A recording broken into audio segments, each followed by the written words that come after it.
e jampa ka be jampino en kan deber rebe hippen den boto ngo be lukka be lowen don e feri dum e yalti en sansi de yettoje de be jonnuno mo e men ben ha tawden den rondi den tayna en fulbe si en itti den don e yitide e laamu ngun en hettay leyde men den.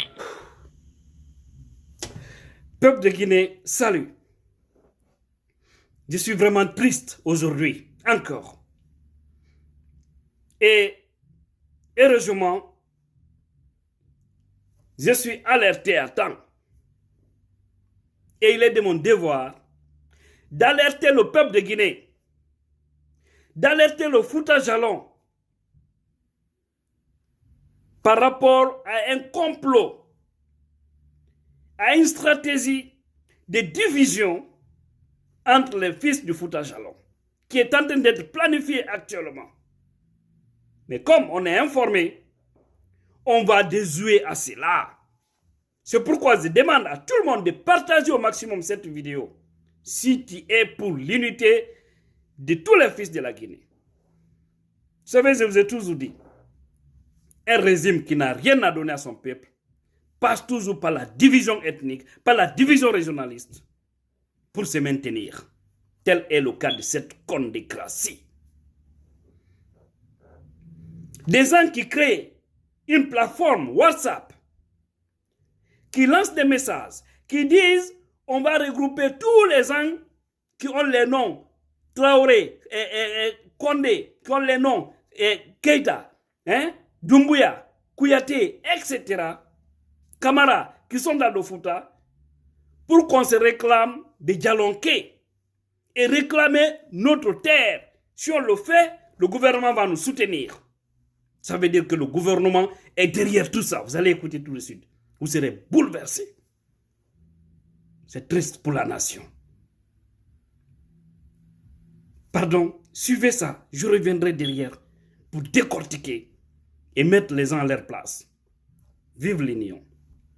E jampa ka be jampino en kan deber rebe hippen den boto ngo be lukka be lowen don e feri dum e yalti en sansi de yettoje de be jonnuno mo e men ben ha tawden den rondi den tayna en fulbe si en itti den don e yitide e laamu ngun en hettay leyde men den kono wurte jungo jallo sina ngondri ko foko fulbe bae nango sina ngondri foko fulbe so sina ngondri foko fulbe so e bare sina ngondri foko fulbe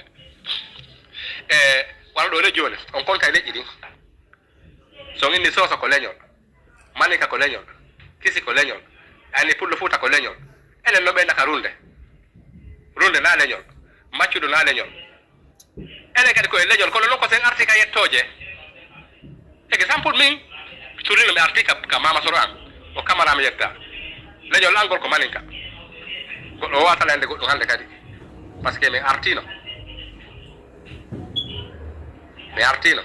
goddo wata inde na maccudo ma wa karunde sape ilgo karunde dunga ala leñol kama cube maccudo na inde ko jammore bonde no na leñol ay si tawi on jabi en sansay den en papu meden en sansay en fopu meden den yettoje fulbe Fouta be ngacciten den do few yettiten yettoje mama soro e men ben yiti den e laamu ngun hetten leyde men den parce que ala wawata sellude yo kodo mo wernuda yo ar jeya ka wonda do ko o tawima do hodi do e duubi o anda don o iwrino ka woddi ka tawata fayda ay lalugol inde mun no satti o ara tawata hara o ara tawara hande kadi o kanko jeyata ka wonda do kanko hande kadi awon ti wernado aw wernudo mo awon ti wernado kan hala sellata kono non ko jiibi en ko da si gebal soso ittama gebal malinka ittama gebal leji defo ittama gebal pullo Fouta ittama si en yalti joni do yetta baye jallo e so o yalti o ni gebal amen gal benne ko fulbe yay ka fulbe ittanama so yaka fulbe ton kambe ade fondigo be rentuma na pullo ko jammore bolle nabe nema ko maccudo ko maccu benni maccudo jombantala maccudo jullatala fami ko ettugol kan hala bonka yewsereji bondi e hoore men e angal teddungal e jasinede ko sabu dum kereyi do yen fo yen yittudu famodiren jomirabe hakkillaji ben kan faamay ko mo yewde gon hara miɗo dalawano ɗo mi aroyay kadi miɗo duudani miɗo ɗonɗani miɗo faalano andinde en fof ko honɗum woni honɗum e nder ɗum Allah noon waɗi en créé ɗum ɗo joni mi ɓucci hande seeɗa mi aroya inchallahu ko ommo yewti en yewtan ɗo ko Camara Souleymane Lorosi. Salamu aleykum wa rahmatullahi. Assalamu alaikum wa rahmatullahi wa barakatuh. Aray ko min modi Muhammad Salim More. Mi weltike aray o tumbodiral men ɗo ko mi watta ɗo ko. Aray no wodi ko mi hollata on ɗo yewtereji seeɗaji. Ko yondaru jongandema pita ha hewti maasi ha hewto e kakirima onon anduɓe ka fulawaji ɓen kala ma neɗɗo men mo anduɗon ko moko baajo marɗo feere wassabu wona yollanɗomo ɗum noon nam neɗɗo men fof enen jalunkeɓe ɓen ekkitoɗen wiigol joni enen jalunkeɓe yalten e inde maccuɗo na inde joni waɗen hoore men innen jalunkeɓe ɓen enen ɓe wonɓe moɓodirde ɗo noon na yettore wona ɗuma ko wiye moɓodirɗo enen jalunkeɓe ɓen ɓe mawɓe mum tawano ton ɓen e dowlaɓe forsa waɗa ton ɓen kala wonandema jongandema mo pita ha hewtoy sangareya guere ɗaɓɓitano en mo kala waɗo inde mum nden ga wassabu mo kala yo ndaaru mo andi ka woni waɗa inde makko nden ga hay so itti wona ella enen ɗo hiɗe nodditi jama on fof hawtiten wonen hunde wootere o radio ɗo wonen union goto si tawi en gaynoyi ɗum on tuma en joɗɗine e place ji waɗen hooreɓe hara kala ko heɓi oya heɓa en ɓeeɗa fof. Ok, vous avez suivi ce passage-là. Maintenant, suivez le message d'un autre qui a été informé de cette situation et ce qui est en train d'être planifié avec la complicité même de certains ministres. Suivez ça encore. Ok, salam alaikum. Bari, hare ko futnoma wolande hande bimbi ko hare programme on ɓe yaade tibre ka janngo fi jalunke on ɓe woni wadde woko jalunke on ko jalunke ɓen raɗano fuuta oko fulɓe raɗinoɓe fuuta oɓe raɗa o kamɓe jewno toon inni ɗum o maccuɓe ɓen fof ɓe ƴettiɗo maccuɓe puyi ɓe naɓi toon o runde ɓen ɓe wi woko o runde ɓen fof kamɓe ko jalunkeɓe donc ɓe moɓodiri ɗo dongal donc lanɗon jonni ɓe pikopji e ko ministre ɓe tato woni paare ɓen ɗo paare maɓɓe on tigi tigi ko molim touré ɓaɗi paare maɓɓe on hokkuno ɓe 100 millions fi ko ɓe yara programme on donc oye en fof no tawa donc hay hande pimbi ɓe yawno toon ɓe aɗireni o jang koye samedi on e dibre ka ɓe mottata ka molim touré haray ko toon ɓe yahata fi famodirgol ko honno ɓe waɗi ɓe addi rapport ji o wawi dennaboji ɗin enen fulɓe ɓen e maɓɓe na dennaboji ɗin na façon goto waɗi ɗen dennaboji piiji puy woɗen innaɓe hay ka juulɗe men ɓe juulata ɓe juulay na karan arano ɓe juulata ko ran ɓawo jom amin Allah tawnan e mum yaade par ce que omi wondi on ko jalunkeje donc kanko woni trésorier on programme maɓɓe ɗo ni ɓe hokkama près de 300 millions taw waliɗi ka compte maɓɓe ɓe waɗama otoje disposition ɓe fof ɓe waɗatene ɓe mission ko fuuta ɓe woni fuɗɗoto ɓe yaha e fuuta ɓewa ɗum ɓe yaha ɓe ara bascot ɗo ɓewa ɗum ɓe yaha noon foore ɓewa foore ɓe ara noon on no hottugine donc ɓe faala o retrouve jalunke on fof o fi ala ko ɓe sutenu lanɗon ko ɗon ɓe on naatede joni fi programme maɓɓe on ko lanɗon o haray ko lanɗon yeetike ɓe prometti ɓe poste buy ɓe wawa heɓude o yeetike ɓe si tawi ɓe moɓodiri kamɓe jalunkeɓe ɓe sutenimo ɓe kettike ɓe sendi pays on fof no moƴƴi ɓe hendi ka promorson haray ɓe heɓay kadi promorto on ka laamu haray programme maɓɓe o ni ko on affaire jalunke ɓe woni wadde donc hoorejo on mo président jo maɓɓe on hoorejo mo ɓe waɗi président on e ɓe fof ɓe moɓodirde ɓe yahde ɓe adde ɓen ɗo ko bureau provisoire ɓe aɗi ko samedi aroɗo ɓe adda bureau définitif maɓɓe on oɗa ɓe aɗi trésorier pour le moment ɓe yaha waɗgol élection ji ɗin ɓe ɗuman ɗo fof ɓe addi rapport ji fof ɓe moƴƴini kayitiji ko ɓe yarta ko fof ko ɓe woloyta toon fof ɓe windi ko yaago yeetoɓe o hay fembule men ɗen ɓe programme chaque foyer koɓe yahata ɓe naɓa saaku maaro e nebban e 1 million 500 ko ɗum ɗon yaade chaque village chaque village ɓe ƴetta 1,500,000 ɓe jogo kañumma e koɓe jonna ɓe tawi toon ɓen 1,500,000 saku maaro e nebban ɓe naɓay ɓe fuutarni fof fayta ɓe programme naɓugo fuutarni fof maaro e nebban donc haray ni ɓe immi ko déstabilise go programme on toon ɓe falama en ukkidirde siɓɓe men ɓe haray joni mi faala o programme ɗo ya noddan en hooreɓe men ɓen toon ɓe anda ko fewndi fi yoɓe wawa remontude information law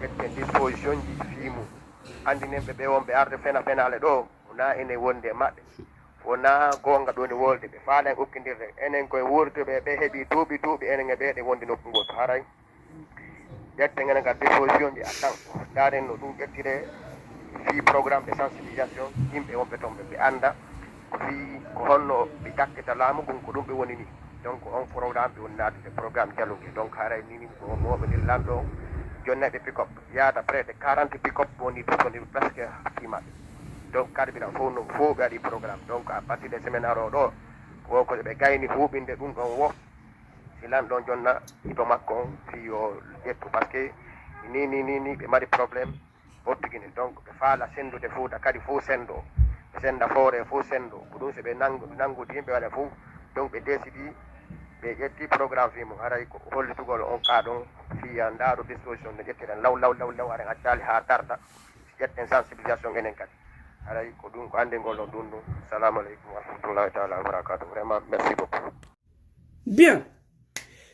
Et ceux qui ne comprennent pas Pulaar, c'est vraiment triste, le contenu de ces messages. Mais vous savez, c'est la même stratégie que ces gens-là avaient joué lors des élections législatives en 2013 pour aller créer une confusion dans le Fouta. Aller nous parler de Mandeng Diallo, dire aux gens de s'unir autour de cette idéologie pour se réclamer. Ils sont même allés jusqu'à dire au Fouta que les Keita qui sont au Fouta là, qu'en Haute-Guinée on les appelle les Mandé Mansa. Ça veut dire que ce sont les chefs du Mandeng. Tout ça pour embobiner, pour formater l'esprit de certains. Mais Ismaël Condé nous a dit qu'au RPZ, on a formaté leur mémoire. Donc, peuple de Guinée, de grâce, ne tombons pas dans ces pièges. Fils du Fouta Jalon, que tu sois Diallo, Bari, So, Baldé, Kouyaté, Doumbouya, Keita, Kamara, Traoré, etc. Si tu vis dans le Fouta Jalon, pardon, refusez la division. Ce pouvoir est passant, ce pouvoir est mourant. Refusons qu'il nous oppose. Refusez ces ministres qui sont derrière ça. Nous ferons tout pour avoir leur liste au grand complet. Et nous allons les étaler. Et ils vont comprendre qu'après Alpha Condé, ils répondront de tout ce qui va en venir dans le Fouta Jalon. Parce que comme ça, on embobine les gens. On prend les fils des régions qui sont avec le régime Condé pour aller opposer les citoyens. C'est la même chose en forêt. Entre les Kounianké et les Guerzé, vous avez vu, c'est des cadres de la forêt qui se sont rendus là-bas pour créer vraiment cette zizanie, d'où on parle aujourd'hui de fausses communes. Mais il faut que nous, le peuple, nous soyons matures. Refusons la division, s'il vous plaît. Unissons nos forces. Prions Dieu. Passons par tous les moyens pour dégager ce régime divisionniste. Nous ne méritons pas. Il n'y a pas d'esclaves aujourd'hui sur terre. Personne n'est esclave de l'autre. Personne, je dis bien. Nous sommes tous des esclaves de Dieu. Mais lorsqu'on met ça dans la tête de certains, c'est pour juste créer une confusion. Parce qu'aujourd'hui, vous voyez, ce régime Condé n'est aimé nulle part. C'est seulement les militaires, les gendarmes, les policiers qui soutiennent Alpha Condé. Et les opportunistes qui sont avec lui, qui sont en train de manger. Mais le vrai peuple n'est pas avec Alpha. Donc ils veulent créer une confusion, comme ils ont compris qu'en Haute-Guinée, ils pourront plus faire ça, opposer les Malinké au peuple, parce que les gens ont compris de ce côté. Maintenant, il faut alors créer une confusion dans le Fouta entre les Roundé et les Foulasso. Pardon, arrêtez. Ça n'a aucun intérêt. Donnons-nous les mains. Sachez qu'on n'a pas droit à la division. Qu'Allah unisse notre peuple et qui dégage tous les divisionnistes à la tête de ce pays. Vive l'unité nationale. Vive l'unité des fils du Fouta Jalon. Vive l'unité des fils de la Guinée forestière, de la Haute-Guinée, de la Basse-Côte. Sur ce, je vous remercie.